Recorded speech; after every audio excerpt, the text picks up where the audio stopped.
Un jour, sans prévenir, on commence à vous parler plus lentement. On vous propose de vous asseoir avant même que vous soyez fatigué. On suppose que votre meilleur temps est derrière vous. Mais écoutez-moi bien, le vieillissement ne commence pas dans le corps, il commence le jour où l'on cesse de croire que sa vie peut encore grandir. Après 60 ans, une idée dangereuse s'installe silencieusement dans beaucoup d'esprits. L'essentiel est déjà passé. Cette phrase, personne ne vous l'a dit franchement. Elle s'infiltre doucement à travers les regards, les silences, les rôles que l'on vous retire, sans vous demander votre avis. Et peu à peu, ce n'est pas le corps qui vieillit le plus vite, mais le sentiment d'utilité. Or, le vieillissement s'accélère dès que le sens disparaît. Le sens n'est pas un luxe philosophique, c'est une nécessité biologique et psychique. Un être humain sans raison intérieure de se lever le matin se met à décliner, même si ses analyses sont parfaites, même s'il mange sainement, même s'il marche tous les jours. Redonner du sens à sa vie après 60 ans, ce n'est pas repartir de zéro, c'est relire sa propre histoire autrement. Pendant longtemps, le sens était imposé. Travailler, élever des enfants, remplir des obligations. Puis, soudainement, tout cela s'allège ou disparaît, et ce vide peut faire peur. Mais ce vide n'est pas une fin. Il est un espace rare, précieux, que peu d'êtres humains ont le temps d'habiter consciemment. Le sens, après 60 ans, ne vient plus de ce que l'on doit faire. Il vient de ce que l'on choisit de transmettre, de comprendre, de réparer ou d'honorer. Certaines personnes retrouvent du sens en racontant, en mettant des mots sur leur parcours, leurs erreurs, leur renaissance, non pas pour se glorifier, mais pour donner de la cohérence à ce qui semblait fragmenté. Raconter sa vie, même à soi-même, est un acte de reconstruction intérieure. Le cerveau se réorganise, les émotions se pacifient, la mémoire cesse d'être un fardeau pour devenir une ressource. D'autres retrouvent du sens en se rendant utiles autrement, pas par obligation, mais par choix. Aider, écouter, transmettre un savoir, une expérience, une manière de voir le monde. L'utilité après 60 ans n'a plus besoin d'être productive. Elle a besoin d'être relationnelle. Se sentir nécessaire, même à une seule personne, ralentit le vieillissement plus sûrement que n'importe quelle pilule. Il y a aussi ceux qui redonnent du sens en osant enfin ce qui avait été mis de côté. Apprendre tard, créer tard, aimer tard, changer tard. Le cerveau, contrairement aux idées reçues, ne se ferme pas avec l'âge. Il se rigidifie seulement lorsqu'on cesse de le nourrir de nouveautés et de désir. Le désir n'est pas réservé à la jeunesse.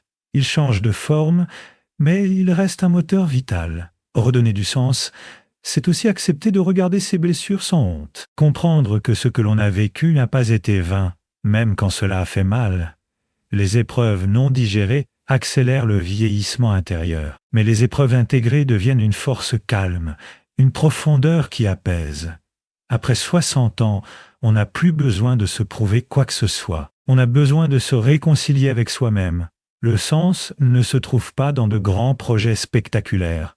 Il se niche dans de petits engagements réguliers, une passion retrouvée, un rituel du matin, une curiosité maintenue, une présence sincère aux autres. Quand une personne de plus de 60 ans retrouve du sens, quelque chose change immédiatement dans son corps. Le regard s'éclaire, la posture se redresse.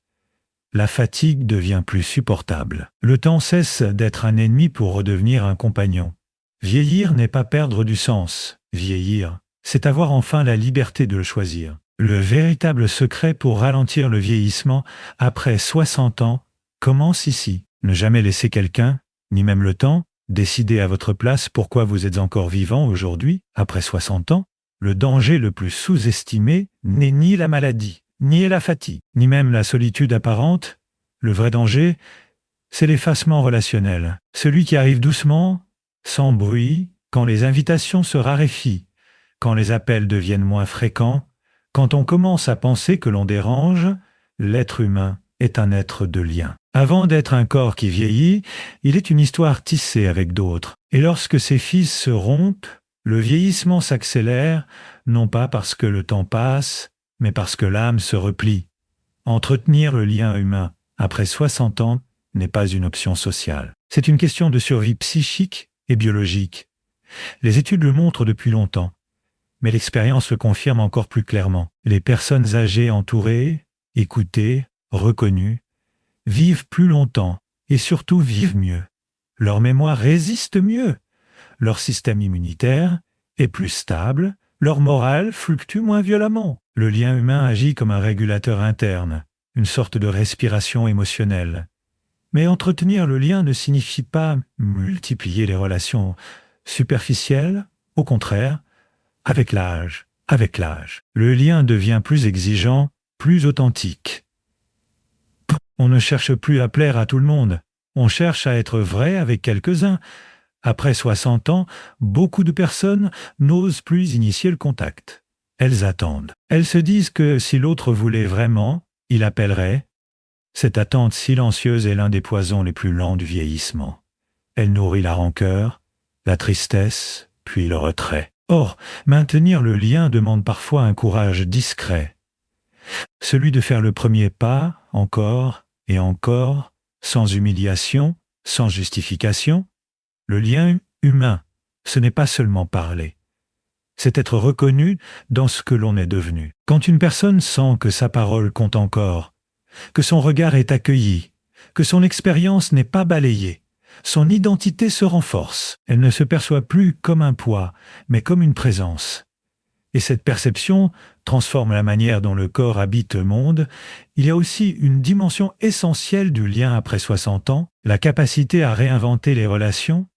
Certaines amitiés s'éteignent, certaines relations familiales se transforment. S'accrocher à ce qui n'existe plus épuise. Accepter que le lien change de forme libère de l'énergie vitale. Le vieillissement s'accélère quand on lutte contre le réel. Il ralentit quand on apprend à l'habiter autrement. Entretenir le lien humain, c'est aussi oser la vulnérabilité. Dire « j'ai besoin, j'ai besoin un peu bien, je ne vais pas bien aujourd'hui. » Dire « j'ai peur. » Contrairement aux idées reçues, la vulnérabilité ne fragilise pas les relations profondes. Elle les ancre. Elle permet à l'autre de sortir du rôle, de la politesse, pour entrer dans une présence sincère. Après 60 ans, les échanges peuvent devenir plus simples, mais aussi plus profonds. Un regard partagé, une marche à deux, un silence compris, valent parfois plus que de longues conversations. Le lien n'a plus besoin d'être bruyant pour être vivant. Il ne faut pas non plus sous-estimer le lien avec les plus jeunes. Ce lien est souvent source de renouveau. Il oblige à rester en mouvement, à expliquer, à écouter autrement. La transmission n'est pas un acte descendant, c'est un échange. Celui qui transmet reçoit autant qu'il donne. Et dans cet échange, l'âge cesse d'être une frontière pour devenir une richesse. Le corps vieillit plus vite quand le cœur se ferme. Le cœur se ferme quand il ne se sent plus attendu. Entretenir le lien humain après 60 ans, c'est refuser de disparaître à l'intérieur du regard des autres. C'est choisir, consciemment, de rester en relation avec le monde, même quand cela demande un effort, même quand cela réveille des peurs anciennes, même quand la tentation du repli semble plus confortable, car tant qu'il y a du lien, il y a du mouvement intérieur, et tant qu'il y a du mouvement intérieur, le vieillissement ne peut jamais tout emporter. Après 60 ans, beaucoup de personnes associent le mouvement à la douleur, à l'effort forcé, à une exigence qui ne respecte plus le corps point de part. Alors elles ralentissent, puis elles s'arrêtent, pas par paresse, mais par prudence. Et pourtant, ce retrait progressif du mouvement est l'un des mécanismes les plus puissants du vieillissement accéléré. Le corps humain est conçu pour le mouvement à tout âge. Ce qui le détruit, ce n'est pas l'usure du temps, mais l'immobilité prolongée. Bouger après 60 ans ne signifie pas performer. Cela signifie habiter son corps avec douceur et régularité. Le mouvement n'est pas seulement mécanique. Il est neurologique, émotionnel, existentiel. Lorsque le corps bouge, le cerveau reçoit un message fondamental, la vie circule encore. Ce message influence la posture, l'équilibre, la respiration, mais aussi l'humeur et la perception de soi. Une personne qui bouge se sent plus vivante, même si ses gestes sont lents, même si ses capacités ont changé. Ce qui compte, ce n'est pas l'intensité, c'est la continuité. Marcher un peu chaque jour, s'étirer au réveil, se lever régulièrement, respirer profondément en mouvement, tout cela envoie au corps un signal de confiance. Le corps comprend qu'il n'est pas abandonné. Et un corps qui se sent respecté coopère davantage. Après 60 ans, il faut réapprendre à écouter ses limites sans les confondre avec des interdictions. La douleur n'est pas toujours un ennemi. Elle est parfois un langage. Savoir distinguer une douleur d'alerte d'une sensation d'inconfort liée à l'effort doux est essentiel. Trop de personnes cessent de bouger à cause de peurs héritées, de discours alarmistes ou de mauvaises expériences passées. Bouger sans violence, c'est accepter que le corps change de rythme, mais pas de fonction. Les articulations ont besoin de mouvement pour rester lubrifiées. Les muscles ont besoin d'être sollicités pour ne pas fondre. L'équilibre a besoin d'être travaillé pour ne pas se perdre. Chaque mouvement, même minime, est une négociation avec le temps. Le mouvement est aussi un acte psychologique puissant.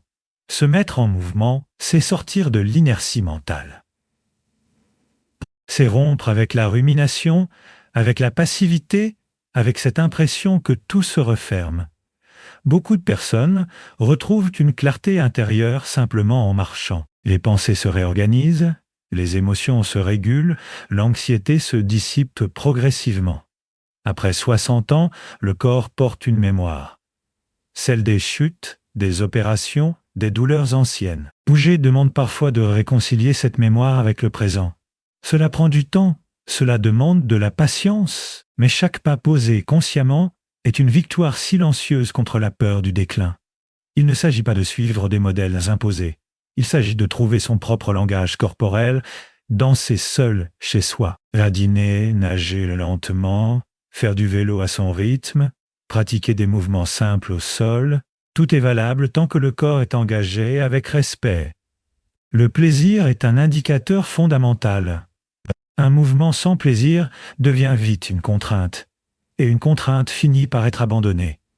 Le corps vieillit plus vite lorsqu'il est traité comme un objet fragile qu'il faut protéger à l'excès. Il résiste mieux lorsqu'il est reconnu comme un partenaire qu'il faut accompagner. Bouger chaque jour, c'est dire à son corps « Je te fais confiance, je ne t'abandonne pas, je suis encore là avec toi ». Avec l'âge, la relation au corps devient plus intime. Chaque sensation compte.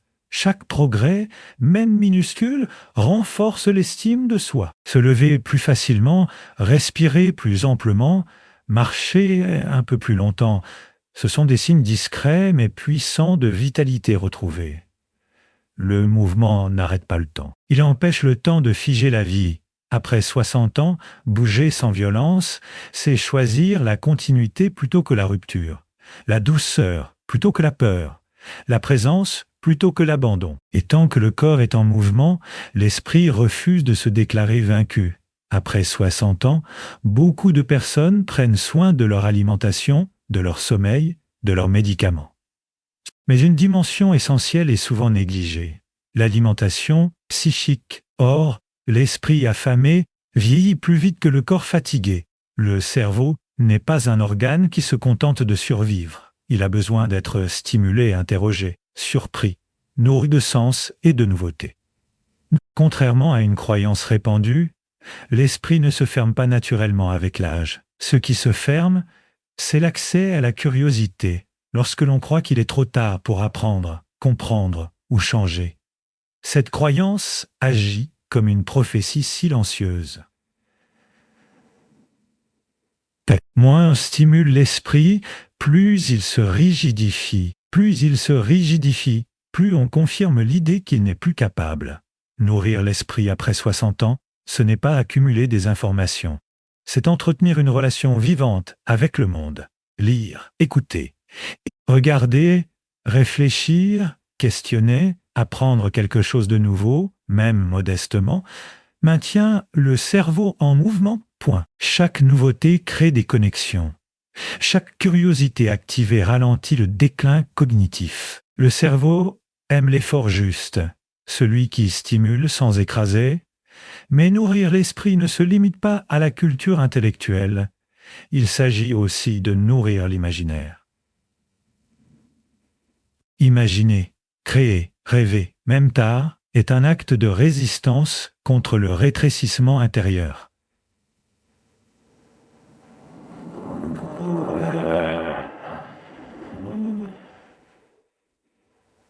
Beaucoup de personnes âgées cessent de rêver non pas parce qu'elles n'en sont plus capables, mais parce qu'elles ont été convaincues que rêver n'était plus raisonnable.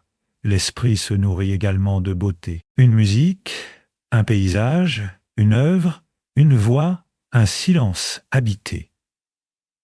La beauté apaise, réorganise, donne de la profondeur au temps. Elle permet de ressentir encore, intensément, sans avoir besoin de performance. Se laisser toucher par la beauté est une preuve de vitalité psychique. Il y a aussi une nourriture essentielle, souvent ignorée.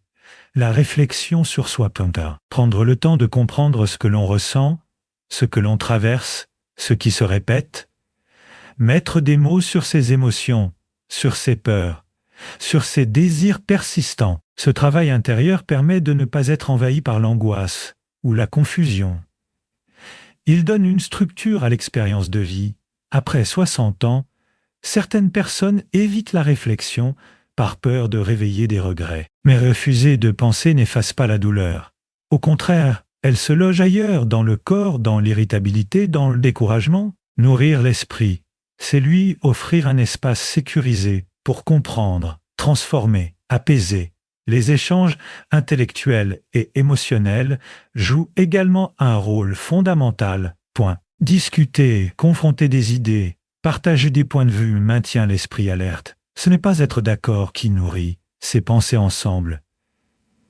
Même le désaccord, lorsqu'il est respectueux, stimule la vitalité mentale. L'esprit a aussi besoin de défis adaptés.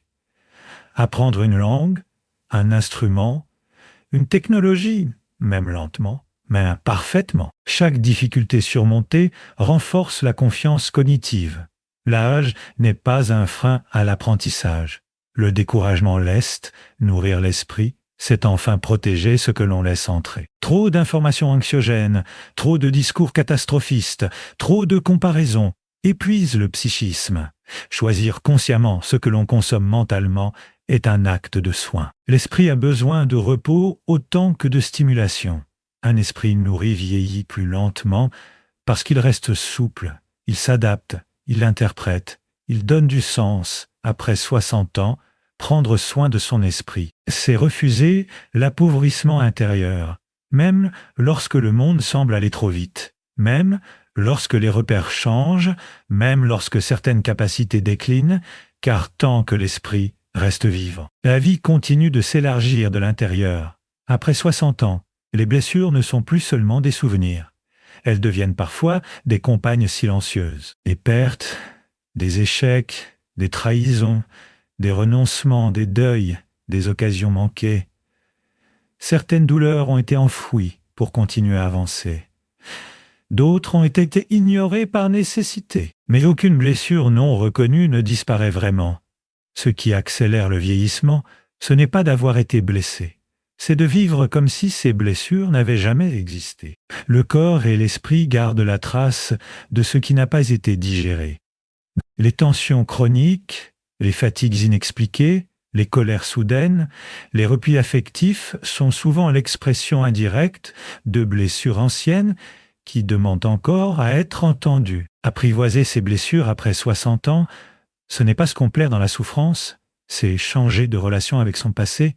Pendant longtemps, on a survécu, on a fait ce qu'il fallait faire, on a tenu, mais survivre n'est pas toujours vivre pleinement. Avec l'âge, le besoin de cohérence intérieure devient plus fort. L'esprit cherche à comprendre ce qui a été traversé, non pour accuser, mais pour intégrer. Apprivoiser une blessure commence par la reconnaître sans jugement, dire intérieurement « Oui, cela m'a marqué. Oui, cela m'a fait mal. Oui, cela a changé quelque chose en moi. » Cette reconnaissance simple, sans justification, sans comparaison, est déjà un acte de réparation. Beaucoup de personnes âgées minimisent leur douleur passée. Elles disent que d'autres ont vécu pire, qu'il ne faut pas se plaindre, que c'est derrière elles. Mais le psychisme ne fonctionne pas avec des classements. Ce qui a été douloureux l'a été, quelle que soit l'échelle. Refuser cette vérité intérieure demande une énergie considérable, qui manque ensuite pour vivre le présent.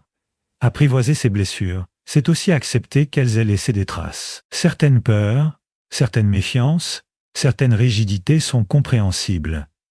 Les comprendre permet de desserrer leur emprise. On ne peut pas changer ce que l'on refuse de voir. Il ne s'agit pas de rouvrir toutes les plaies d'un coup.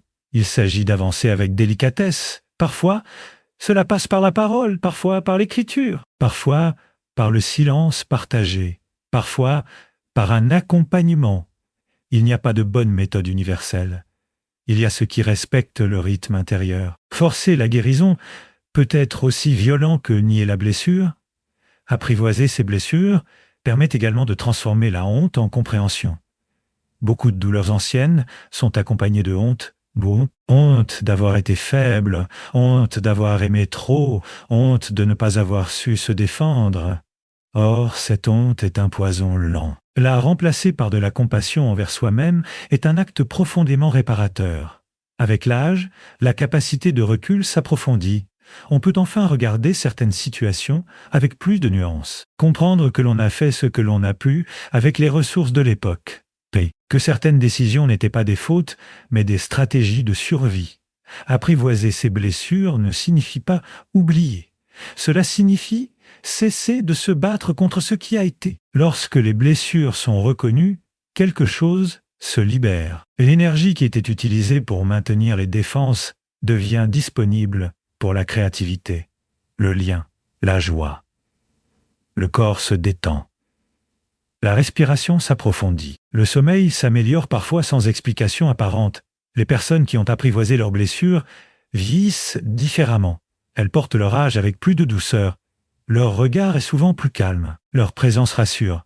Elles ne cherchent plus à prouver. Elles incarnent une forme de sagesse silencieuse. Après 60 ans, la vie n'exige plus que l'on soit invincible. Elle invite à être vrai. Apprivoiser ses blessures, c'est transformer ce qui a fait mal en profondeur intérieure, ce qui a fragilisé en sensibilité, ce qui a blessé en humanité partagée. Et lorsque les blessures cessent de diriger la vie en silence. Le vieillissement perd une grande partie de son pouvoir destructeur. Après 60 ans, la joie devient suspecte.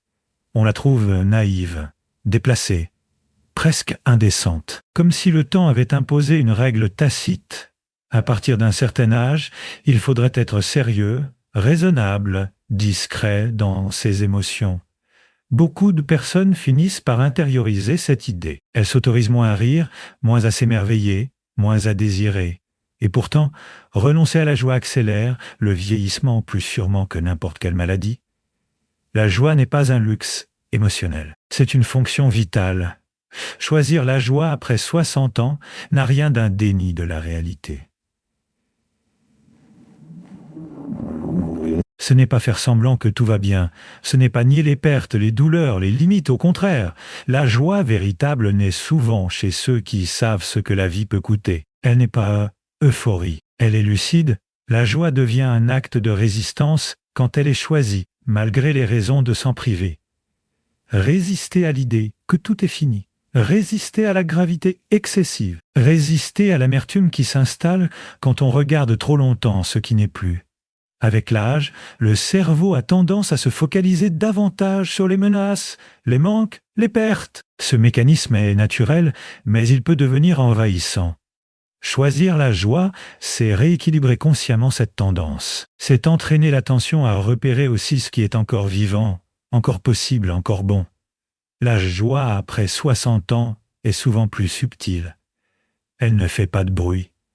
Elle se glisse dans des détails, un rayon de soleil, une musique familière, un souvenir revisité avec tendresse, un moment de légèreté partagée. Ces micro-joies ne sont pas insignifiantes. Elles sont des régulateurs émotionnels puissants. Elles apaisent le système nerveux, diminuent le stress chronique, améliorent la qualité du sommeil. Le corps comprend, à travers elle, qu'il n'est pas uniquement en mode survie. Beaucoup de personnes âgées culpabilisent lorsqu'elles ressentent de la joie, comme si elles n'y avaient plus droit, comme si la joie devait être méritée ou justifiée. Cette culpabilité est une construction sociale, pas une vérité intérieure. La joie ne retire rien à personne. Elle ne nie pas la souffrance des autres. Elle affirme simplement la valeur de l'instant présent. Choisir la joie, c'est aussi refuser de laisser le passé décider de l'humeur du présent. Certaines personnes restent prisonnières de ce qui aurait dû être, de ce qui n'a pas été, de ce qui a été perdu. La mémoire devient alors un lieu de rumination plutôt qu'un espace de sens. La joie invite à habiter le présent, sans effacer le passé, mais sans s'y enfermer. La joie est également liée à la liberté intérieure. Après 60 ans, beaucoup d'obligations sociales s'allègent. Cette liberté peut être vertigineuse, mais elle peut aussi devenir un terrain d'exploration. S'autoriser ce que l'on s'interdisait, dire non plus facilement, dire oui avec plus de sincérité, rire sans se justifier. La joie est profondément relationnelle.